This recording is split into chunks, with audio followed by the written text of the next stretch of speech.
Hello students, this is Divyan Sharma. I hope you all are safe and doing good. This is lecture number 2 for the subject science, and the chapter is matter in our surroundings, which is chapter number 1. Today I want to start my lecture with two words. The first word is continuous and the second word is discrete. I want you to know the difference between these two words because it is very important for us to know the difference right from here only. Let us take an example. Suppose you have a book. The book is of science. If I ask you that, students, can you count the layering on the top page of the book or on the top cover of the book? What would be your answer? I think you will say that, sir, it is not possible for us to separate the layer of the book, as it seems that the book with the cover has a non-separable layer.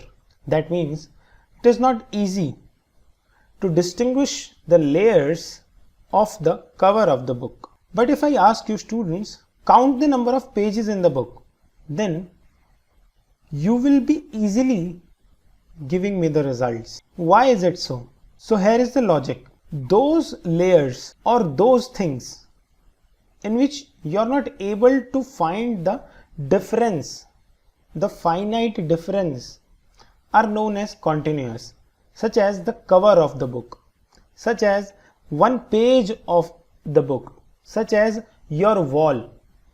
I hope you are not able to distinguish the particles of the wall from each other. Try to understand it with more concentration. But if I ask you to count the number of bricks in a wall which is non-plastered, then you will easily be counting the bricks on the wall. Why is it so? Because you are easily able to separate the bricks with your eyes. But if I ask you, students, give me the results of number of layers in a single brick, then again it would be very difficult for you. So all those things which are non-separable through our eyes are said to be continuous for us. And all those things which are separable through our eyes and we can give a fine difference are known as discrete for us. Now students, try to recall your homework which I had given you in your lecture number 1. The homework was to read activity 1.2 and to perform activity 1.1. The 1.1 activity was to dissolve some amount of sugar or salt in water, and activity 2 was to dissolve potassium permanganate, or you can say some 2 to 3 crystals of potassium permanganate in water. In first experiment, if you have done the experiment, you will have noticed that salt or sugar get easily dissolved in water. Can you let me know why they are easily? I hope you get it. Why they are easily dissolvable? Because liquid, which is water here, has also some amount of space between its particles, and in those spaces sugar and salt can easily fit. So we can say that liquid have space between its particles.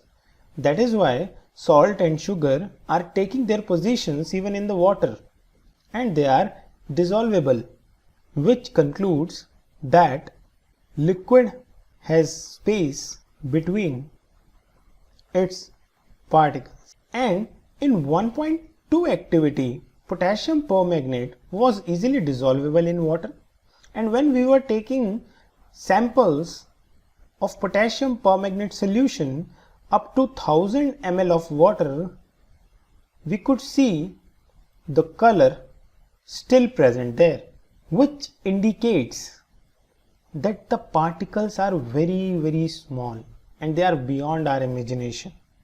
So these were the two conclusions of the activities, which leads to the characteristics of particles of matter, or you can say the characteristics of matter also. So the characteristic number 1 is particles of matter have space between them, which is fine enough to say now, because liquid is also a form of matter.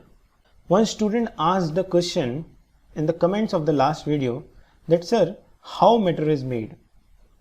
So the answer is matter is made up of very tiny particles, very tiny particles which are beyond our imagination.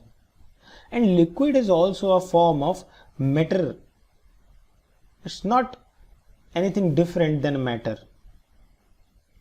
So the first characteristic is particles of matter have space between them. The second characteristic is particles of matter are continuously moving. In order to justify this, there is another activity which is activity 1.3 in your NCERT, where you will have to put an incense stick, which you say an agarbatti, in the corner of the class. So you can do it in your home. So you can put an incense stick in the corner of your home and lit it, then leave it. Observe that how close you need to go in order to smell or in order to feel the incense stick or its fragrance. I think the fragrance spreads all over your room. Why is it so? It is because the particles of matter, which are the gaseous particles produced due to the burning of incense stick, travels all over your room and occupies the empty space present in the room. And this is an automated process, means you are not doing something, you are just letting the incense stick, nothing else. The particles are themselves taking their positions and they are themselves continuously moving. I want you to read activity 1.4 and activity 1.5 also, which are proving the same. But in order to move, the particles need some amount of energy. And in your class 7th, you may have studied about kinetic energy. It is the energy which is possessed by the body through the virtue of its motion. So if we are letting an incense stick, the particles of the incense stick are gaining the kinetic energy through temperature, as the particles are excited as soon as we are providing the temperature. That is why the kinetic energy is increasing. Whose kinetic energy? The kinetic energy of particles is increasing continuously. Students, this can be a bit tricky concept for you. So try to watch this part for 2 to 3 times so that you can understand it properly. You can also mention your doubts in the comment section so that we can get to know whether you are able to understand the concept or not.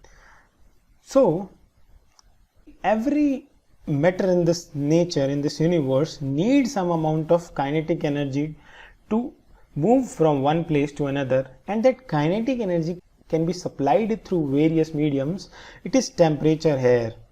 It can be force on any other place, or it can be electric energy. So try to think of those kind of examples where you are supplying some form of force or electric energy or temperature and the particles of matter are moving. This is a bit interesting process to do. The third characteristic of particles of matter is that the particles of matter attract each other. For this there is another activity, which is activity 1.6, where a group of dancers are performing some dance steps by holding each other. And this means they are forming a type of chain by holding each other. In the similar way, the small particles of matter make a chain by continuously holding each other. You can see this. There are millions and billions and trillions of particles which make a continuous form of matter, and you use it. Suppose you are watching this video on your phone or on your laptop, then your phone and your laptop is also made up of these small particles of matter, and then you are able to see a complete phone or a complete laptop. So why they are making a chain? It is because the particles of matter have force which is kind of attractive, and that force is attracting each and every particle so that they can form a chain, and it keeps them together. So I must ask you the question, how the strength of the particles is decided? So it depends upon the kind of matter you are using. Let us take an example. It is easy to tear a piece of paper. Why? Because the strength of the particles of the paper is very weak. But it is very difficult to break a wall. Why? Because the strength of the particles of the wall is very much than that of a paper. So it depends upon the type of matter. Students, now let's move to another important topic of this chapter, which is states of matter.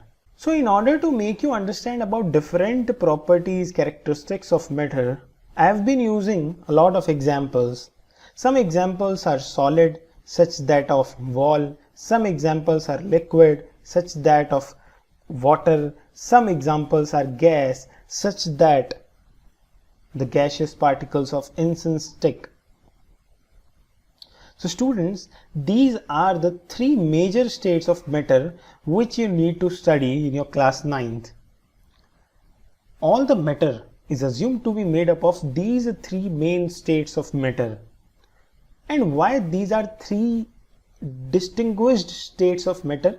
Because all these three states of matter have different characteristics.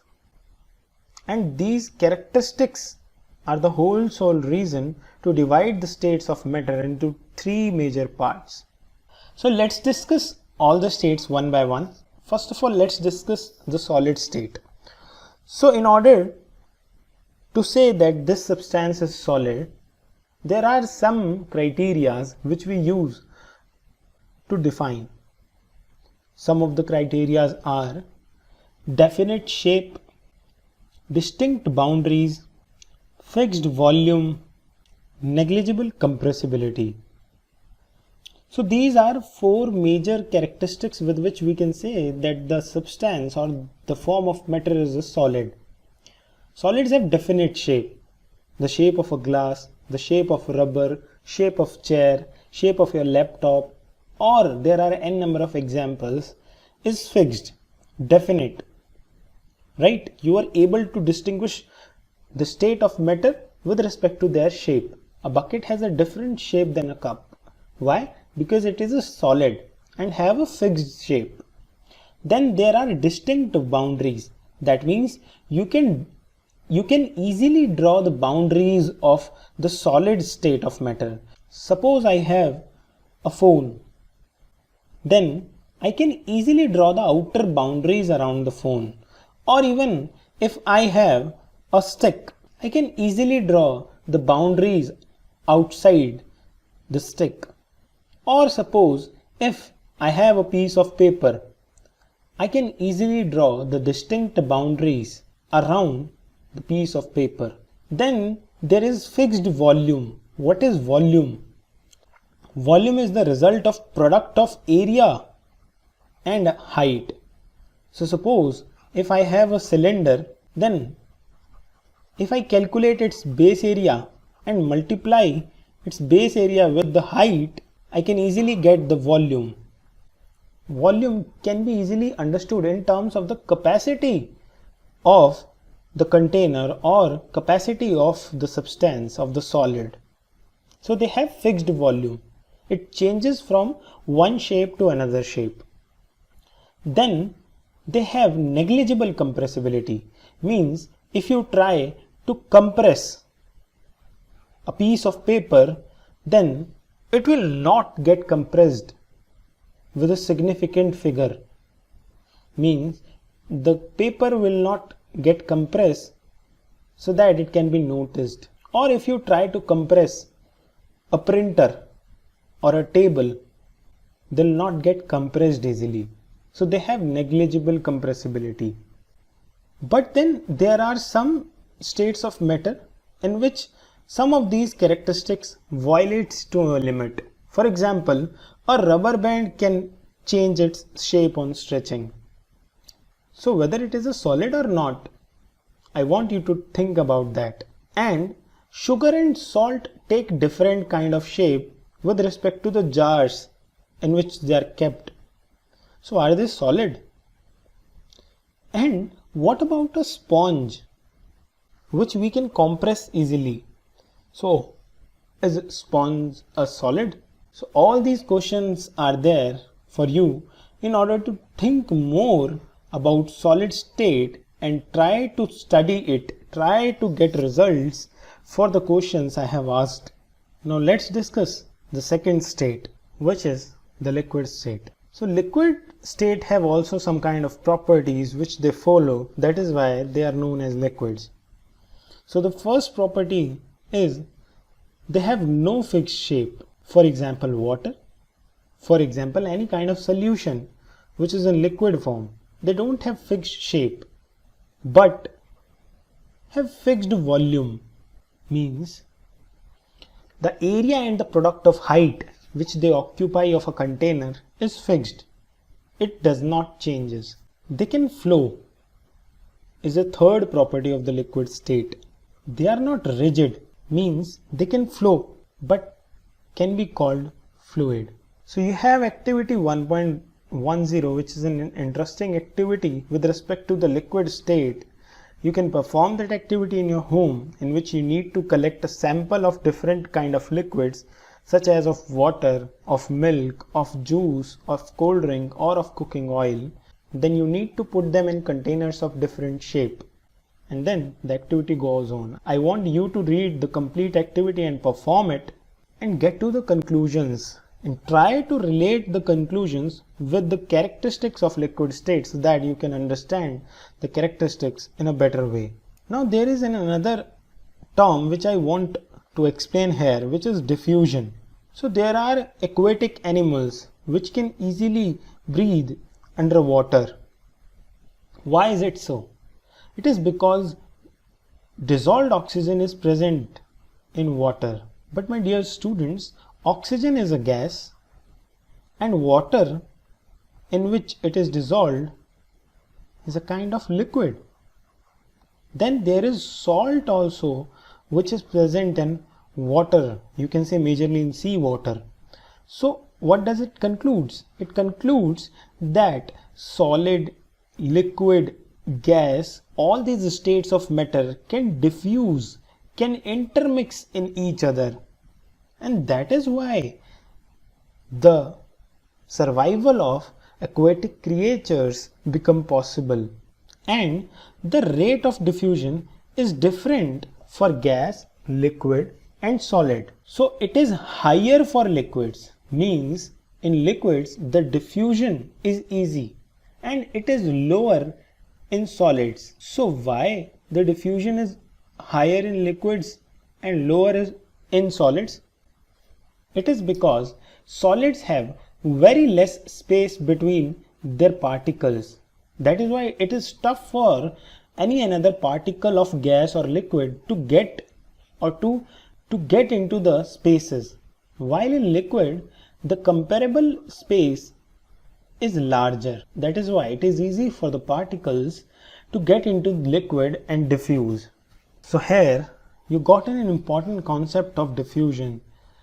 So we have discussed the solid state, the liquid state, and now we are left with the final state, which is the gaseous state.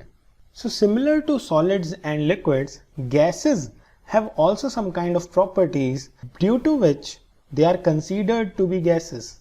The first property is high compressibility. It means it is easy to compress gas. Why? Because of large space between the particles of gas. You may have heard about liquid petroleum gas, which is also known as LPG. Yes, it is an example of compressibility of gas. You may have also heard about compressed natural gas. Yes, it is also an example of compressibility of gas, which is used as fuel these days in vehicles. Due to high compressibility, gases can be compressed in cylinders and can be transported, which becomes a major advantage of gas. Now, I've also explained you diffusion, so now you can easily relate the rate of diffusion in gases. So the rate of diffusion in gases is also very high. Let's take an example. Suppose your mother is cooking delicious food for you in the kitchen. So without going to the kitchen, you can easily guess that your mother is cooking something great for you. Why it is so?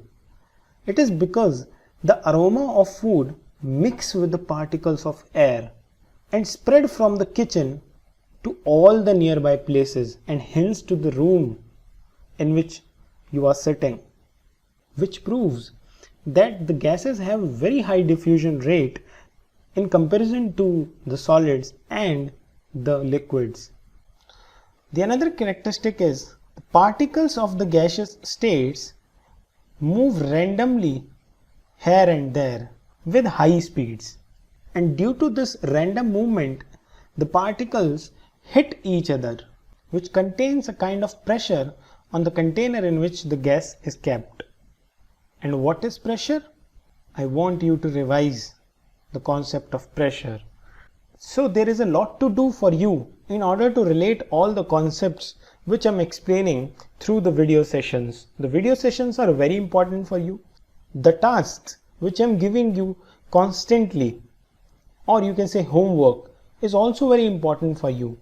If you will do everything timely, then you will be able to understand the concepts easily and fastly. Otherwise, these concepts will create kind of confusion in your mind. I don't want any kind of confusion to be created. That is why I'm saying try to do each and every task which I'm giving you in every video session. We have completed the characteristics of matter, or you can say the characteristics of particles of matter. We have also covered the states of matter, which are divided into three parts: first state solid, second state liquid, and the third state gas.